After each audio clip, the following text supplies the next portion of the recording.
So this class is unique. And in fact, the class came out of a conversation I had with my mentor, Deborah Rohde, 16 years ago, where I was talking about how I wanted to teach legal ethics, but I wasn't necessarily drawn to teaching legal ethics the traditional way.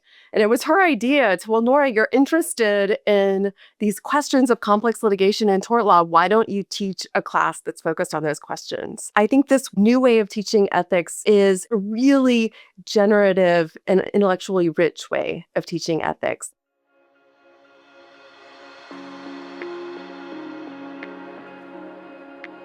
I've been teaching legal ethics, the plaintiff's lawyer, for 15 years here at Stanford. And it's a unique class because it blends a study of legal ethics with a study of tort law and complex litigation.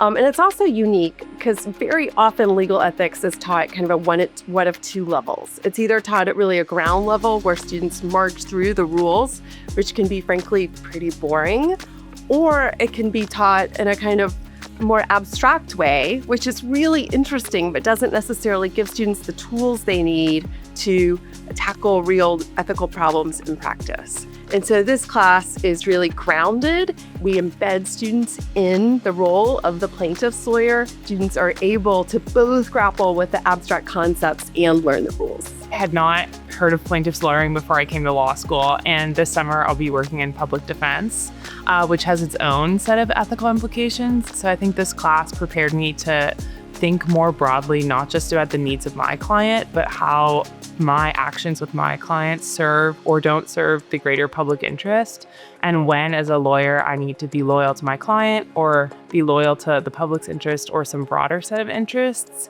And I'm excited to explore that in the public defense space as well.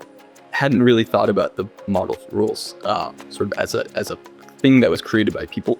And I think that was a big emphasis that was in the class, was there was a sort of a reason behind the rules, not just to sort of regulate attorney behavior. If they're going to be lawyers, they have to abide by the rules of ethics. That is something every lawyer has to understand and follow and master in order to be competent, regardless of whether you're a transactional lawyer or a criminal lawyer or a litigator. And so I think it's really important that students see that these rules are complex. Actually, I find them like endlessly complicated and really interesting, and there are debates embedded within the rules, and it's important to understand who do these rules benefit, who do they disadvantage. Seeing the rules as something that students don't just have to learn, but actually can really wrap their heads around is incredibly useful. I think understanding kind of how deep-rooted some of the biases against plaintiff's law run, that was a totally new thing for me. And I think it also helps me be a better advocate. Being able to frame my goals in that lens just made it so clear to me that plaintiff's law is what I want to do, because I want to represent real people who have been harmed, and oftentimes there is no recourse other than the civil justice system.